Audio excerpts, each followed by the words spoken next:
বিশ্বকাপ থেকে বিদায় নিলেও এবারে ফিফার কাছ থেকে দারুণ একটা সুখবর পেল পর্তুগাল, যেখানে সুবিধা পাচ্ছে লিওনেল মেসির আর্জেন্টিনাও। আর দারুণ এই খবরে উচ্ছ্বসিত দল দুটির ভক্ত সমর্থকেরা। বিশ্লেষকদের মতে ফুটবলের নিয়ন্ত্রক সংস্থা ফিফার এই উদ্যোগে ভক্তদের ফুটবল উন্মাদনা বেড়ে যাবে আরো কয়েক গুণ। কি সেই দারুণ খবর, যাতে বৃহস্পতি তুঙ্গে দুই মেরুর সমর্থকদের, সে কথাই জানবো এই রিপোর্টের। চলমান ফুটবল বিশ্বকাপের মঞ্চ থেকে পর্তুগালের বিদায়ে দলটার ভক্ত সমর্থকদের মাঝে যখন বিষাদের ঘন ঘটা, ঠিক তখনই আন্তর্জাতিক ফুটবলের সর্বোচ্চ নিয়ন্ত্রক সংস্থা ফিফা বিশ্বজুড়ে ছড়িয়ে থাকা কোটি কোটি পর্তুগিজ সমর্থকদের জন্য নিয়ে এলো এক দারুণ সুখবর। একই কারণে স্বস্তির সুবাতাস বইছে বর্তমান বিশ্ব চ্যাম্পিয়ন আর্জেন্টাইন শিবিরেও। আর ফুটবলের এই বিপরীত দুই মেরুর সমর্থকদের জন্য এমন এক ঐতিহাসিক সিদ্ধান্তের কারণে ফুটবল দুনিয়ায় রীতিমতো আনন্দের এক নতুন জোয়ার বইতে শুরু করেছে, যা আগামী 2030 সালের ফুটবল বিশ্বকাপকে ঘিরে ভক্তদের মাঝে উন্মাদনা এক নতুন উচ্চতায় নিয়ে গেছে।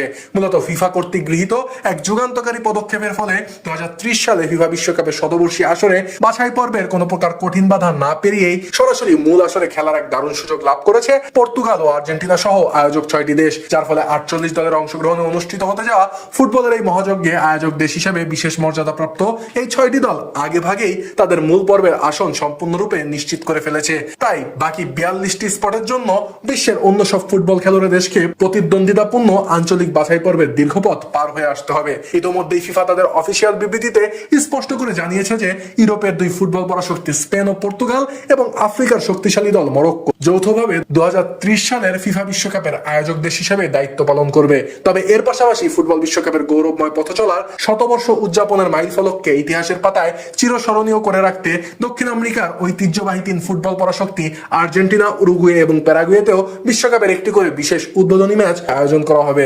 যার ফলে প্রথম ঘোষণায় এই তিন দেশের সরাসরি খেলার বিষয়টি অস্পষ্ট থাকলেও পরবর্তীতে ফিফা বিষয়টিকে পুরোপুরি খোলাসা করে, যেখানে তারা জানায় যে বিশেষ আয়োজক দেশের মর্যাদায় আর্জেন্টিনা, উরুগুয়ে ও প্যারাগুয়েও কোন রকম আঞ্চলিক কোয়ালিফায়ার ম্যাচ খেলা ছাড়াই সরাসরি 2030 বিশ্বকাপের মূল পর্বে অংশ নেওয়ার সুবর্ণ সুযোগটি লাভ করবে।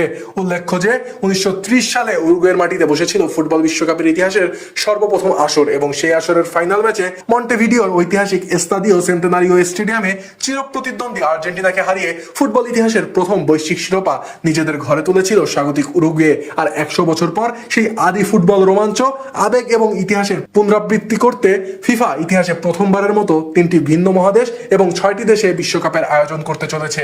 এর ফলে বিশ্বজুড়ে ছড়িয়ে থাকা ফুটবল ভক্তদের যেমন এক সুতোয় বাঁধা সম্ভব হবে, ঠিক তেমনি ফিফার এই নজিরবিহীন ও দূরদর্শী মহাপরিকল্পনার ফলে একদিকে যেমন স্বাগতিক 6টি দলের ফুটবলারদের উপর থেকে বাছাই পর্বের দীর্ঘ ভ্রমণের ধকল ও চোটের ঝুঁকি কমে আসবে, ঠিক একইভাবে দলগুলোর ভক্তদের মাঝে নিজেদের প্রিয় দলের 2030 সালের বিশ্বকাপে অংশগ্রহণ নিয়ে তৈরি হওয়া সমস্ত শঙ্কা ও ভয় পুরোপুরি দূর হয়ে স্বস্তি ও উৎসবের আমেজ তৈরি হবে।